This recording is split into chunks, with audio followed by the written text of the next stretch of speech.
VMRO DPMN mirëpret planin e Komisionit Evropian për të ridrejtuar fondet e destinuara për reformat në Ballkanin Perëndimor drejt vendeve që konsiderohen liderë në atë proces, siç janë Mali, Zi, Shqipëria dhe Maqedonia e Veriut. Deputeti Antonio Miloshovski nga ky parti, duke u thirrur në analizat e fundit të KS, tha se edhe një herë është vërtetuar se Maqedonia së Bashku me Shqipërinë dhe Malin e Zi njihet si lider në reformat e arritura në kuadër të agjendës së reformave të planit të rritjes së Bashkimit Evropian.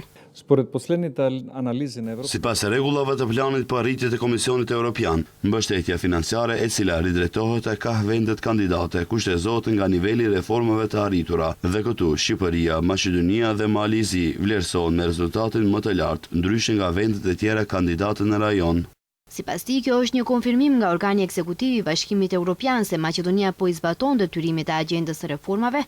dhe është gjithashtu një motivim për qeverinë dhe shumicën parlamentare që të vazhdojnë me këtë ritëm. Lesta më një ditë më parë kritikoi qeverinë për këto fonde të KS sepse sipas tyre Mali i Zi merr 3.2 miliard euro, kurse RMV vetëm 65 milion euro. Kjo pasi sipas tyre vendi ynë vonon reformat.